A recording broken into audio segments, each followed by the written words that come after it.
Today I'm here with Ashley Thompson of Capalino. Welcome aboard. Thanks for having me. Oh, it's a pleasure. Anyone from Capalino's office is always a guest. Ashley and I ended up chatting the other day through Brooke Shaffron, who I've worked with for many, many years, one of my dear friends. Always a pleasure to have any expert from Capalino's office. So, Ashley, you're here today. We're going to talk about, what's going on in the city. This part of my show is to inform people about, what's happening. You're in the nitty gritty of it. You're on both sides of it. The community side as well as the government side. So it's always great to get that perspective. And today I'd like to talk about a couple of different topics. I know you're not an expert at all of them, so we're not going to put you on the spot. But a lot of times it's not being the expert. It's about just what's the buzz. I like the buzz more than I like the technical part. So a lot of the topics that we've been covering that have been getting a lot of traction is the 421A. It's the office to residential conversion. And one of the things that, I reached out to you about was, there is some proposed zoning text coming out. Our previous guest, David West from Hill West, was on today to talk about carbon neutrality, which was awesome. He was great. And you're here to going to give us a little perspective about the proposed changes to the business economic zoning proposes. So tell us a little bit about yourself. How did you end up at Capalino's office? What did you do before that? And then we'll get into some of the questions. Great. Well, thanks again for having me. Absolutely. I hope I can live up to Brooke's expectations. Yeah, I'm sure you can. And it's a hard act to follow with David. But I've been at Capalino for almost 8 years at this point. I'm our managing director for our lobbying services. So I oversee everything that touches elected officials. We do a lot of work in real estate, of course. But also with large nonprofits in New York City, helping them navigate the city's budget process. Of course. Corporate and private companies who are looking to build relationships and do business in New York. Full service lobbyist firm. Full service lobbying firm. So I got my start in New York City politics, working on campaigns, and then started working in the city council not long after college, and really worked my way up. I spent a number of years as a chief of staff to former council member Steve Levin, right here in Greenpoint. Yes, in our backyard here. Happy to be back in the neighborhood. Spend a lot of time here still, and then spent a few years in the De Blasio administration. Oh, wow. Really serving as a liaison between the city council and a number of agencies, including city planning and some of the economic development agencies. City planning, one of my favorite agencies. I think that they don't get enough credit because they, David and I talked about that today, is that they have a tough job, and not only do they have to see what's going on now, as we discussed off air, is that they have to also see the future. And this being your backyard, you were part of what's going on here in Greenpoint and Williamsburg. And I've been here for 30 years, and I worked on one of the very first quality housing buildings under the first zoning change. And it's taken 25 years to see that vision, and it really has now turned into a mini city. Williamsburg and Greenpoint has turned into a mini city, and they did a great job of balancing the housing, balancing the commercial, balancing the the support of having the schools and the parks and all of those things. Because a lot of times people look at the public, they look and say, oh, they're making these changes. It's all about people making money for apartments. No, it's about changing neighborhoods. Right. And that's the part as an architect. Obviously, you hear both sides because you were on the government side, and now you're on the private side as well. But still today, you hear both sides, and both sides have a lot of really great things to say. But they got to make the change, and they have to push it, in a direction that they can not only see today, but to see the future. So, as we look forward, we looked at the 421A, right? And that's a big topic. Never to hold anyone, accountable for what their thoughts are, but everyone is giving a different idea about what's happening. We've David West said that their company used to do 10 to 12 big projects a year. They have none. They're now doing condos, which, again, a lot of people don't like. Some people love them.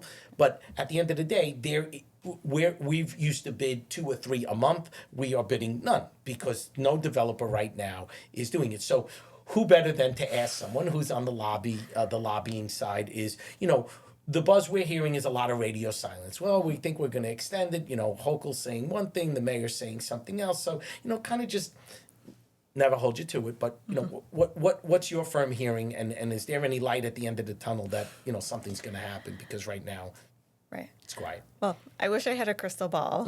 Unfortunately, I don't. But I will say we're not hearing radio silence. I think exactly the opposite from legislators. I think, look, the governor, to her credit, at the beginning of the year came out with a very aggressive housing package, 100%. Working in coordination with the city.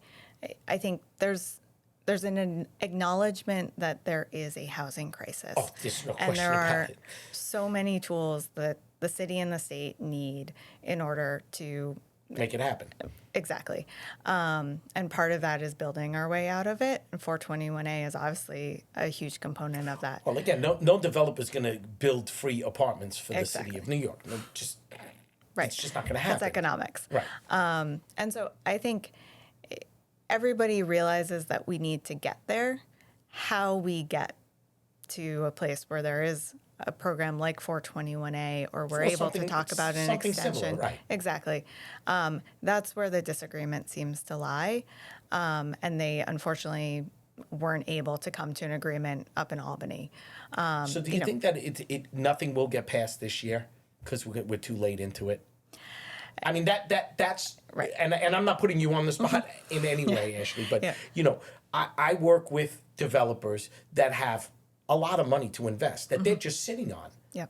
And they're moving it from New York City to DC, to Philly, to other places where there are tax incentives.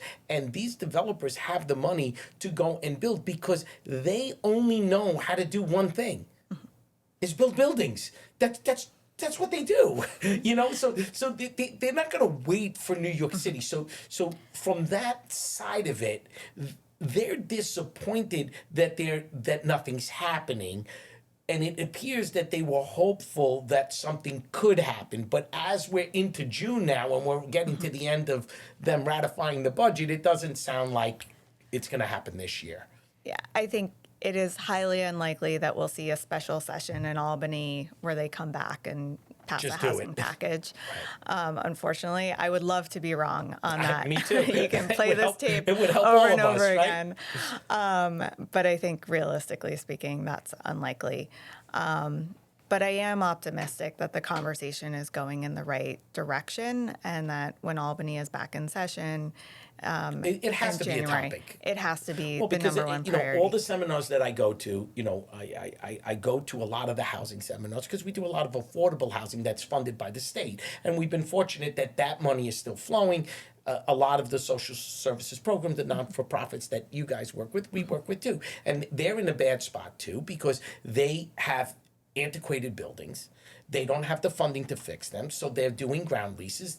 The developers are giving them new buildings, but they're taking the land and we're doing affordable housing. So it's a win-win because it works because we get affordable housing, and it works because the nonprofits get new buildings and better services to help all the people that are in need right now in New York City, which is a whole different topic. But again, here we are. So that sector is doing really well, and we are. But when we go to these, when I personally go, or Ivan of my office, go to these discussions and these roundtables, they're estimating that every month we're falling behind by 20 to 30,000 units. Those are astronomical numbers. We're not talking about 2,000. You're talking 30, 40,000. You can't build that fast enough. Right. I think there are some glimmers of hope. I don't want to be, Yeah. we're not in a great situation now No. by any means. But, the governor has alluded to potential executive action on housing. We're all waiting to see What it's gonna be. when and what that looks like. But that could help push this conversation forward. I not to cut you off on that point, but I think you made a valid point. I think our fear in the code and zoning world and the expediting world and the architectural field is that the pipeline has dried up. And since 421A has been around, it seemed like working with your firm, Brooke and I would always have a conversation at lunch and say, okay, well, this one will be over this June, but something's coming out right after it. And we were all comfortable with it. We all understood that the 421A was part of the economics of building affordable housing. And we're all in the affordable housing world in one way or another. You just can't be exempt from it unless you're building, commercial buildings, right? But in our world, between the non-for-profits, between the developers that are doing market rate and affordable housing, without the program, the pipeline seems dried up. Right. So we have work until 2026 when the end of 421A happens. So this year that was lost, that pipeline has dried up for new stuff to start. So I think that's where the general consensus out there in New York City is without it, there's no pipeline, and we're all nervous with it. Right. I will say the other thing that gives me hope, the city is finalizing their budget. Right. An on-time budget, too, which is exciting, though it includes $4 billion for affordable housing. Wow. Right. Part of the problem is the backlog at HPD and making sure that projects that are ready to go can get their financing. Right. So I think we're hopeful. We'll see how that money is allocated. So far, you're saying a lot of things that everybody wants to hear, Ashley. So that's why you're a great guest. One is the budget's on time, so that'll be awesome. Two is there is earmarked $4 billion for affordable housing through HPD or other programs. So that sounds like a huge positive. So yeah, no, it's definitely not, oh my God, we're at the end of housing. We're never going to build ever again. Of course not. I like to be an optimist. Yeah, me too. Me too. I think that's what makes New York City so great. So having said that, we talked a little bit about the 421A. One of the buzzes, at the beginning of the year, again, going to all these networking things and roundtables, we talked about office to residential conversion. I can honestly say that we're currently on one nice project in Midtown Manhattan. Lou Madigan was one of our guests, and he came in to talk about the strategy of going from office to residential conversion. And I had my opinion on it, but there's millions and millions of square feet of office and commercial space that is just vacant. Right.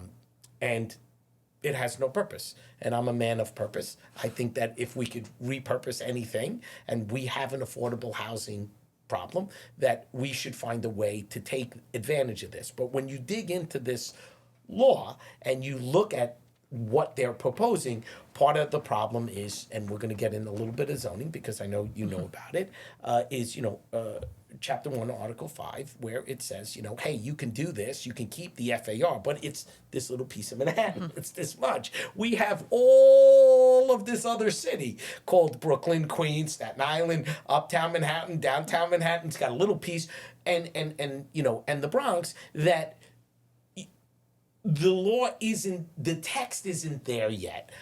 So we've gotten one job, we've bid another. We asked David West about it, and I said, how many are there? He goes, well, we're looking at one now. It's not like there's this whole flood of them. So to me, my question to you is, are you hearing anything is there a way that we can take these commercial buildings and get an affordable part of it? Is that tied into 421A, or is it a separate program? Because I think that just taking office buildings and making $4 million condominiums at them doesn't solve our housing problem. I mean, it does solve the economic problem of having empty office buildings and no one supporting the local businesses. So give me a little insight on that, if you can. Sure. And I'm sure David can get really in the weeds on We're not some talking of about the zoning. We're talking about just design, but I think it's all wrapped into what the conversation really was in Albany, right? It was 421A, but it was also lifting the FAR cap in Manhattan To the heirs. and providing more flexibility for buildings to convert to residential. Right. And so I think without that sort of broader vision, it will continue to be difficult. Yeah. A lot of this also factors into kind of broader economic development policy. Sure. And as we're dealing with vacant buildings, are there industries that the city could be attracting to fill some of those spaces? Because not every building may be suitable for a conversion to residential. And it's funny that you bring that up, because our office here is 7,500 square feet, and back in the day we used to have to rent space down the street because we couldn't get everybody here.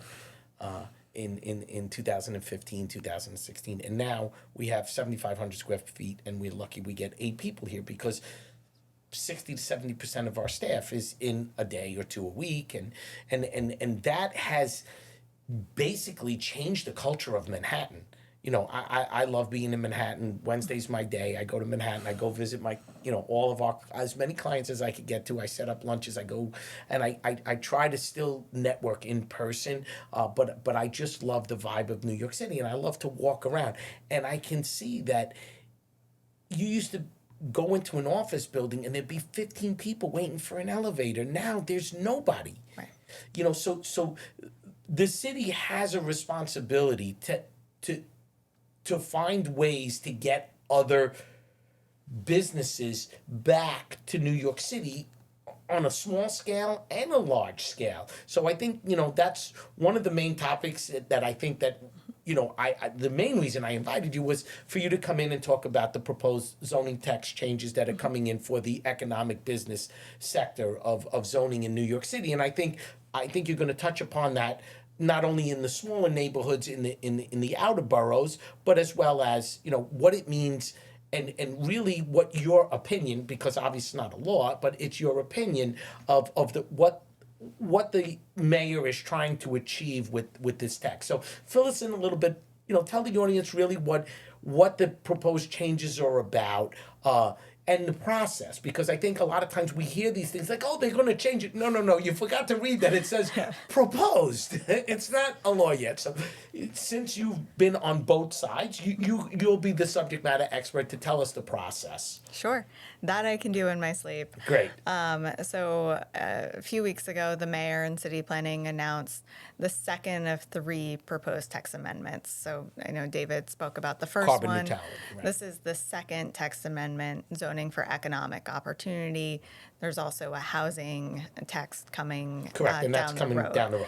Right. So we're expecting to see the actual text amendment language probably in the fall, and it will start the public review process. So it has to go through community board hearings, borough president review, the city planning commission, and then it will ultimately end up at the city council. Council for a vote. Yep.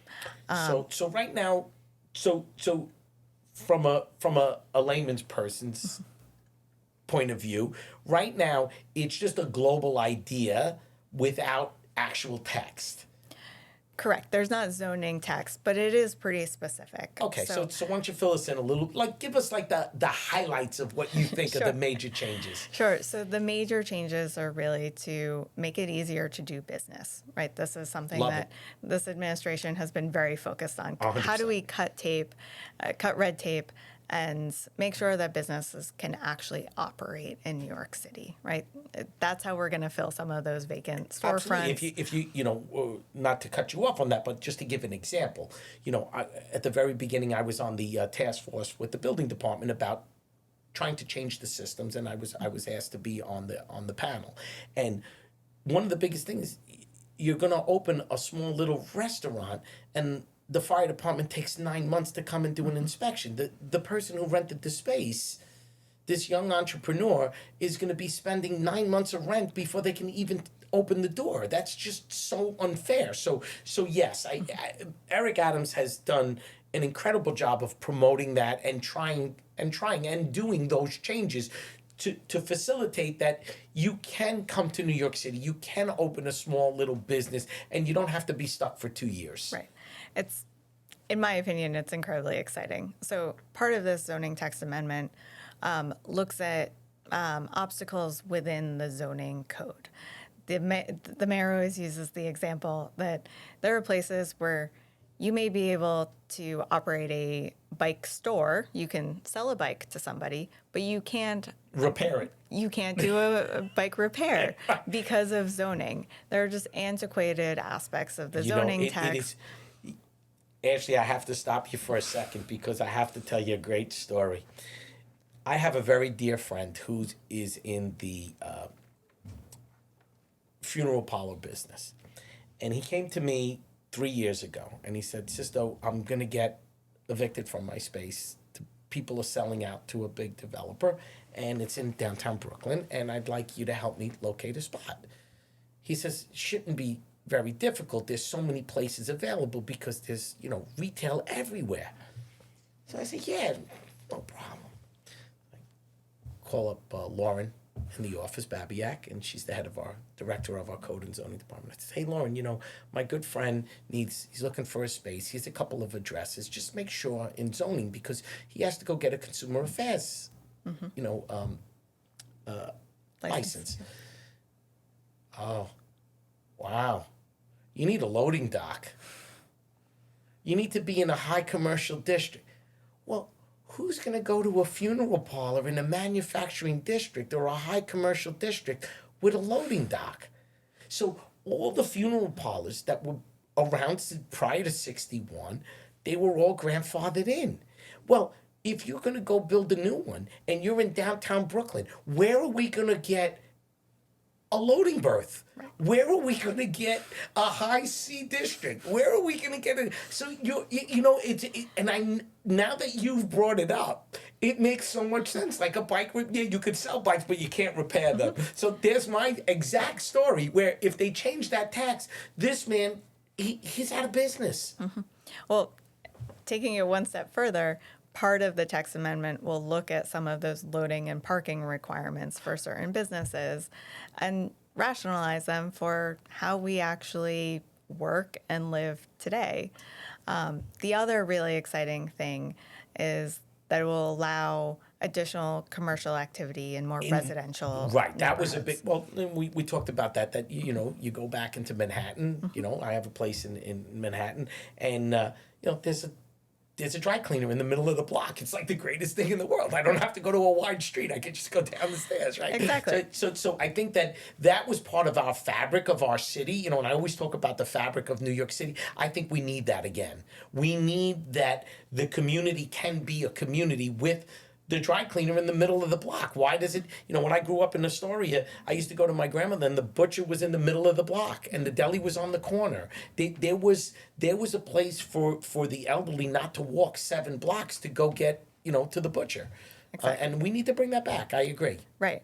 I think the challenge is the devil is always in the details, right? When you're talking about changes, especially in communities, especially in residential communities, what people assume may happen, it's always, or I shouldn't say always, it's often worst case scenario. Right. And so people don't want something that's going to open up a nightclub on their quiet residential street. And they don't want to, we've all sat through. They don't want a liquor store. They don't want a new smoke shop. But yes. We've all sat through those community board meetings, and I think there are some legitimate concerns about how you make sure that residential and commercial uses are compatible. But there's David also spoke a little bit about that how much, it was I found it very interesting today, Ashley, and maybe you could talk about that as well, which is he talked about how much goes into those decisions and how many different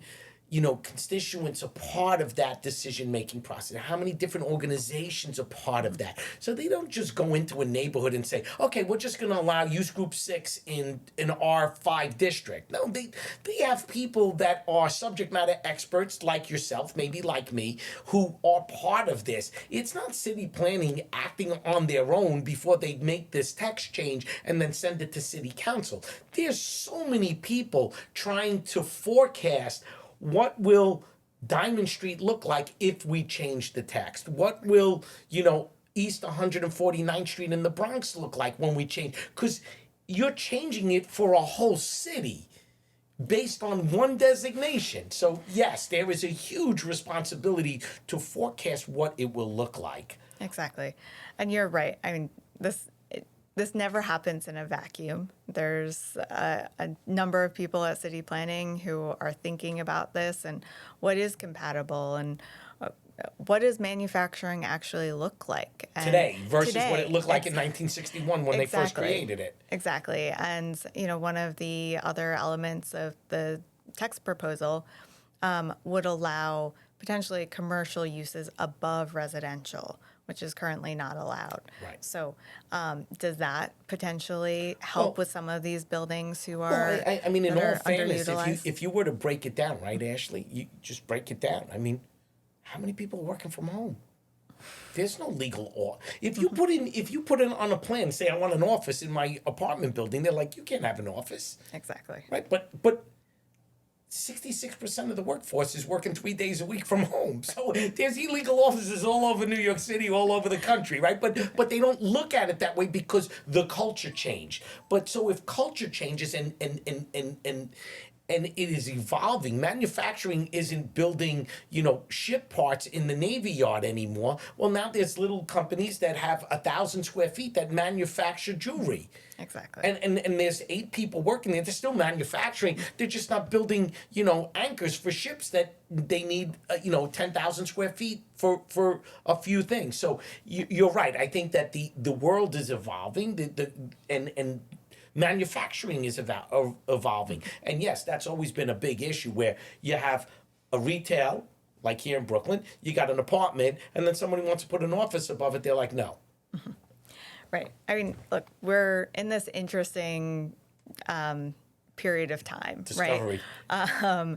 And I don't think zoning will ever be able to keep up exactly with how quickly the world is evolving, right? We're in this moment where, as you said, people are working from home more and more, manufacturing is changing, but we need space for that new manufacturing. Right. And the family-owned business who's been in the IBZ for, generations. They still need to be able to operate their trucks and do heavy manufacturing. Those jobs still exist.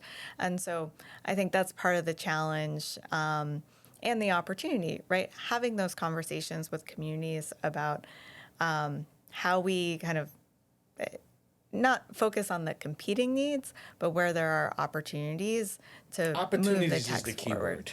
And look, these are the conversations we have with every real estate project we work on, right? Our job is to really understand what communities' priorities are, listen to them, and respond, right? Of course. And I view, people often ask, like, what are lobbyists? What do you do? And really, political relations and government relations is community relations, right? Correct. Understanding what the neighborhood is like, what the community is like, and understanding their needs. That's how successful real estate projects get done in the city. One thing that I've always admired about Capalino's office is that clients have called us and they need help. And it's not something we do. And I've recommended them to Brooke, and Brooke will pick up the phone and call them, and she'll call me back and say, Sisto, this client is not in line with what we do. And would never tell me why or what, but you're right. It's because maybe for whatever the reasons, it wasn't in line with what that community wants. and your firm already knows that, and that's a difficult decision as a business person to understand that is a tough call. To understand that, yes, they need affordable housing, but there's always a lot of the networks that I go to and a lot of the people that I network with, it's always about, yeah, we need affordable housing, but don't put it in my backyard. Put it somewhere else. Why are you going to put it on my block? That's disturbing. To me, I think that the laws are there. We need to help others. We need to have affordable housing for everyone. And it can't be where a community board says, well, not in my board, just put it in board number 3. No, and I think that's a big, big challenge. Right. It is a challenge. And, I think one of the missing pieces in that conversation are the future residents of the affordable housing units. Right. Right. If you have an apartment or you own a home, Right. then maybe affordable housing or additional housing, no matter what the income levels, is not your highest priority. But if you need a home, then it becomes a high priority. It is your number one priority. Of course. And you will be supportive of increased Correct. development, but often those voices go unheard. And so part of our job at Capalino is to bring the voices to the table. Gotcha. And bring those stakeholders in so they can be heard. Exactly. I think it that helps must be everyone, rewarding. right? When you can see, oh, that person could be my neighbor, Right. then maybe the project isn't as scary as you thought it was going to be. And I think that when the involvement is there, it's great. And I was at one of the breakfasts. I don't remember which one it was, and there was a proposed zoning change going on for Queens, and this gentleman who was part of the economic development, I think it was. I don't remember exactly who it was. I don't want to misquote and put someone's name out there, but he said, I'm a little confused. Why is everybody here at this breakfast to hear me speak? It was like, you could hear a pin drop. He goes, they're voting on a proposed zoning text change. You're all in the construction world. You're all in the architectural world. You're all in the development world. What are you doing here eating this breakfast? You should be there. And that has resonated with me since that time. It's probably a good solid year that the people that were being heard were the people opposing it. Mm-hmm. And I'm sure there were people that were for it, but he was trying to say that it's important for everybody to be heard, not just your side, for everyone to be accountable and for everyone, because you could be in the architectural world and still disagree with the text change. I could disagree with it. You could, mm-hmm. right? Anybody can. It was just a point that not enough people get out there and voice why it's a good idea or why it's a bad idea. It seems that a lot of times the what's heard is only who's the loudest. And that is unfortunate for neighborhoods, for people, for the growth of the city. Just a lot of that, I think, that's what makes your job so interesting, is that you're trying, to show both sides of it. Mm-hmm. Yeah, I mean, a lot of our work, and look, this is harder on the less controversial projects because you're right. The opposition tends to be more motivated to show up to public hearings or be active on social media than people who are supportive of a project. Yeah, there was a whole big thing the other day, Ashley. You probably heard about it. Is the park downtown in Soho that they're gonna, they 13 years, and now they're finally gonna. I guess the state and the city have finally agreed that they're gonna do affordable housing and make a green area, and it never seems that both sides are happy, and it's unfortunate because I can see both sides. I can see that the park was great and it gets a lot of use and people love it, and I could see that the land could be used for both. And how do you balance it where it works for both? But there's a situation that I don't know. Again, we never look in the rearview mirror. We look forward. That when it's done, hopefully it'll achieve what they envisioned, and the community will be happy with it. So so take us through the next step. So they got this general idea of what they're doing. Now they're going to start to put some text together, and it'll take about 5 or 6 months, I'm sure.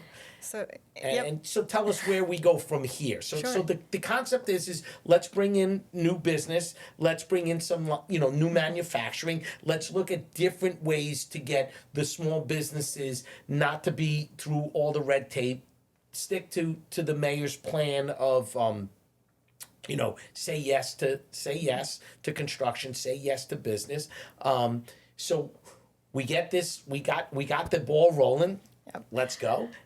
So now we fast forward 5 or 6 months from now. Sure. So we expect to see the actual text sometime this fall, so presumably after Labor Day. And then that will start public review, which is usually about 7 months. So you're out to next year. 5 yes. months to get the text. Yep. 6, 7 months to get through it. We'll be back here in June or July.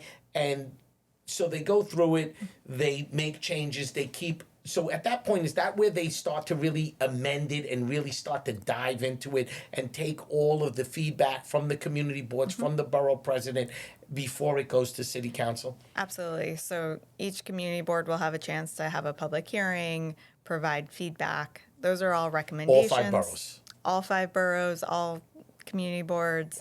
Wow. And then It's a big deal. it is a big deal. City planning has its work cut out for them. It's a lot of presentations, a lot Sure. of hearings to sit through. And then it will go to the borough president's offices. They'll also have a chance to weigh in. Their recommendations, like the community board, are not binding. And then from there, it goes to the city planning commission. They can make changes at that point, which are Based binding. on all the information Based that they on all got the and what they. feedback. There will be a And, public we hearing. missed this. We could catch it here. Oh wait, they got a good point. Maybe we'll change that. Exactly. And then it gets sent to the city council for the final either amendment and eventually passage. So regardless of what city planning wants, regardless of what regardless of what the mayor wants, and I learned this a long time ago, very, very, very young in my expediting career when I came out of college, I was like, oh, well, the mayor could just do that. And the answer is no. Not no, always. no way. He's not a dictator or she's not a dictator.